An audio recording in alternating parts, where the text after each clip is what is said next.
Bonjour Gilles Guyon. Bonjour. Donc Gilles Guyon, vous êtes cofondateur de l'Union Formation, qui est une école spécialisée dans la formation de coachs professionnels et dans le développement des facultés intuitives. Vous êtes aussi certifié coach compétences à FACAFNOR, membre et ex-président de région de la Fédération internationale de coaching France. Et pour terminer, vous êtes aussi auteur et conférencier. Tout à fait. Donc aujourd'hui, je vais vous interviewer sur évidemment le thème du coaching. Et ma première question, c'est Gilles Guyon, qu'est-ce que le coaching? Le coaching, c'est un métier qui est entré environ il y a une quinzaine d'années en France. Sa définition, c'est vraiment guider, accompagner une personne jusqu'à l'accomplissement concret, complet de son objectif, de son changement de vie. Que ce soit un objectif d'ordre professionnel, on parle alors de business coaching. Et si c'est un objectif d'ordre personnel, familial, culturel ou autre, on parle de life coaching de vie, de réalisation de soi, et nous, à l'Union Formation, nous faisons bien sûr les deux types de coaching. Gilles Guyon, pour quelles raisons fait-on appel à un coach? Alors, on fait appel à un coach quand généralement on est resté pendant 1 an, 2 ans, 5 ans, 10 ans ou plus sur des habitudes, sur un mode de fonctionnement, sur une peur, sur une mentalisation, et on s'est désynchronisé, on s'est décentré. Et donc, on a besoin à ce moment-là de réécouter qu'est-ce qui est juste pour vous, pour nous, à l'intérieur, sur le plan professionnel, sur le plan personnel, sur le plan familial, et une fois qu'on a écouté ce qui est juste pour nous, d'aligner ce que j'appelle les pensées, les paroles et les actions. À ce moment-là, le coach va permettre donc de conscientiser les besoins de la personne pour qu'elle soit motivée, pour qu'elle soit en forme, et d'agir en conséquence jusqu'à le réaliser concrètement dans sa vie. Voilà, donc dès qu'on souhaite changer ou améliorer sa vie, on fait appel à un coach, hein, c'est ça. Voilà, tout à fait, pour atteindre un objectif personnel qui est d'arriver à partir en vacances ou un objectif professionnel qui est par exemple de travailler moins d'heures par jour ou par semaine. Ça peut être un objectif familial, une meilleure entente, etc. C'est de tout ordre. Et donc, comment se passe une séance de coaching, hein, puisque le coach accompagne en séance?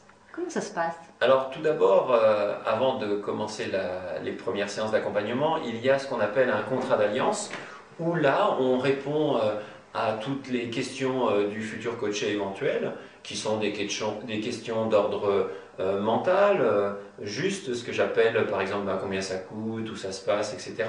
Et puis il y a des questions aussi d'ordre émotionnel, est-ce que tous vos clients ont atteint votre objectif, etc. Donc on va répondre à ces deux types de questions durant 5 minutes, 10 minutes, une demi-heure. Et ensuite on va lui exposer le cadre du coaching, lui dire le processus d'une séance, que ça dure 1 heure et 1 heure et demie, qu'il faut 6 à 12 séances pour atteindre un objectif. Et lui parler un petit peu des techniques, des outils utilisés. Et aussi lui indiquer la différence entre la thérapie et le coaching, entre le conseil et le coaching. Et ensuite, voir aussi s'il y a ce que l'on appelle pas un consensus, mais un accord, un lien qui se fait entre les deux. Donc d'une part, du coach envers le coaché, et aussi du coaché envers le coach, pour faire vraiment un travail en profondeur. Ensuite, une fois que ce rendez-vous, ce contrat d'alliance a été établi, et que les deux parties sont d'accord pour travailler ensemble, bien sûr, dans ce contrat d'alliance, il y a une charte qui est définie, de non-jugement, de respect, de confidentialité, etc. Et aussi l'objectif sur lequel la personne souhaite être accompagnée. Ensuite, il y aura donc 6 à 12 séances qui vont durer entre 1 heure à 1 heure et demie, espacées de 15 jours à 1 mois, où dans chacune d'elles, le coaché va découvrir ou confirmer des valeurs en lui, comprendre un autre angle, et puis à chaque séance définir une action qu'il aura à réaliser concrètement dans sa vie entre les deux séances, qui correspond à des étapes comme une marche d'escalier qui vont lui permettre d'atteindre petit à petit son objectif au total. Voilà. Et donc, quelle peut être la différence justement et la limite entre le coaching et la psychothérapie et la thérapie? Alors, le thérapeute, je vais un petit peu exagérer peut-être la définition de façon, parce que la nuance peut être subtile. Le thérapeute, lui, le psychothérapeute, il va plus s'occuper de patients. Il va faire une analyse, il va chercher, il va approfondir, il va orienter vers le passé, vers la compréhension du problème par rapport à papa et maman. Et comme je viens de le dire, il va se concentrer essentiellement sur le problème.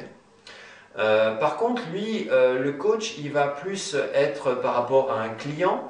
Il va coacher dans le moment présent, donc ne pas orienter du tout à droite ou à gauche ou vers le passé. Il va être là, ce que j'appelle dans le moment présent, dans ce qui vient et l'acceptation de ce qui est, vers la réalisation d'un objectif futur. Donc là, on va être dans le présent vers le futur. Et essentiellement sur une attitude positive. Et si à un moment donné, le client exprime quelque chose de négatif, on va l'écouter avec beaucoup de cœur, beaucoup de compassion, et l'aider à tourner cette énergie, c'est-à-dire à conscientiser qu'est-ce que cet événement sur un certain plan négatif l'a contraint, l'a obligé à développer comme qualité, et puisqu'il a développé ces qualités, qu'est-ce qu'il peut faire pour s'en servir par rapport à la réalisation de cet objectif. Voilà. Donc le coaching semble être extrêmement orienté vers le présent et le positif et le côté optimisme de l'existence. Tout à fait. Et donc, si je suis intéressée avec cette technique, cette méthode, quel conseil vous pouvez me donner pour que je puisse choisir un coach, un bon coach? Quels seraient les éléments à prendre en compte quand on choisit un coach? Alors pour moi, pour choisir un coach, c'est d'abord d'avoir un rendez-vous, comme un peu ce que je vous ai décrit dans un premier temps, qui correspond à un rendez-vous qui pourrait être le contrat d'alliance, pour permettre de connaître cette personne-là, pour permettre de voir s'il y a affinité, pour lui poser toutes les questions que vous souhaitez. Ensuite, je vous invite à rencontrer aussi plusieurs coachs, parce que chaque coach a une personnalité, a une formation, a un vécu différent.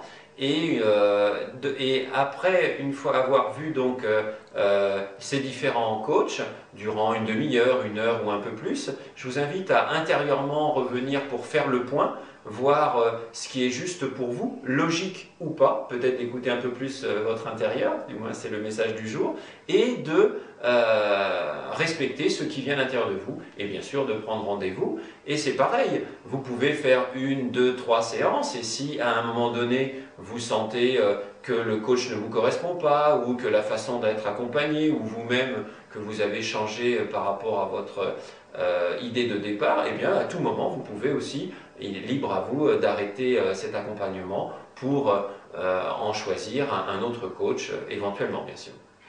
Et, très bien.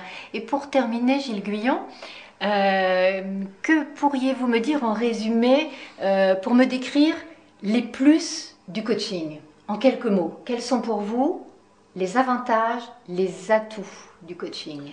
Alors, les points forts du coaching, c'est c'est pas comme les frères Lumière qui ont inventé l'ampoule. On ne sait pas exactement comment, par quelle personne c'est venu, mais ce que l'on a remarqué, c'est que c'est à la fois des sociologues, des managers, des thérapeutes, etc., qui ont eu la sagesse de réunir tout ce qu'on avait trouvé depuis une cinquantaine d'années dans le management, dans la sociologie, dans le développement personnel et les ressources humaines. Et donc, il y a vraiment plein d'outils qui sont réunis et qui en font une puissance. Le deuxième point, c'est que dans le développement personnel, dans la thérapie, on avait essentiellement trouvé la pensée et la parole. C'est-à-dire qu'on allait voir un thérapeute ou un psychologue, etc., dans le développement personnel, et on soulageait des problèmes du passé, on comprenait des choses sur nous, donc on était dans la pensée et la parole. Et le coaching, c'est la pensée, la parole et l'action. Et c'est pour ça d'ailleurs que ça plaît autant aux entreprises, c'est qu'on a rajouté au développement personnel l'action. Donc là, on arrive vraiment à quelque chose qui est cohérent par rapport à la personne. Comme je vous disais, tous les points, tous ces métiers qui ont été réunis en un savoir, tout ce que je viens de vous dire, la pensée, parole, action, et essentiellement l'attitude positive, l'attitude optimiste, car la pensée est créatrice. Si je pense tous les jours en négatif, eh bien, il y a de grandes chances qu'il m'arrive du négatif. Le verbe est créateur et l'acte. Donc on va aider la personne à voir non seulement à lâcher ses points faibles, mais surtout à identifier ses points forts, ses valeurs, et à s'appuyer sur ces points pour orchestrer sa vie. Car pour nous, quel que soit le chemin de vie d'une personne, tout le monde a développé un Mozart, qui est le fruit des contraintes, puisque chaque contrainte nous oblige à développer des qualités, et chaque personne a aussi des valeurs. Donc on va essentiellement voir quels sont ses points forts, et aider la personne à construire son objectif, sa vie, en s'appuyant sur ses points forts. Très bien, ben merci Gilles Guyon. Merci et à très bientôt. Juste, je voulais vous préciser qu'à l'Union Formation, on est vraiment la seule école en France qui forme des coachs de l'excellence, c'est-à-dire qu'on a pris en compte d'une part le coaching de l'entreprise, qui est un coaching analytique, PNL et analyse transactionnelle, et qu'on a rajouté à ça toute la partie intuitive, qui est la moitié de notre cerveau qui est complètement inexploitée à l'heure actuelle dans nos relations, donc qui est très très important. On a rajouté aussi la partie créative pour aider à chacun à rajouter son savoir-faire et son savoir-être. On a rajouté aussi la partie mission, Mozart, car pour nous, toute personne, toute âme a un don en elle, et c'est quand elle est sur cet axe que sa vie se réalise. À ce moment-là, la personne s'épanouit. Et donc là, c'est complètement différent.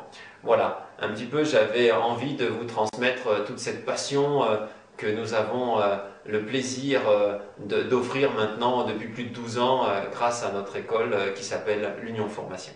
Eh bien, merci Monsieur Guyon pour ces précisions. Au revoir. Au revoir.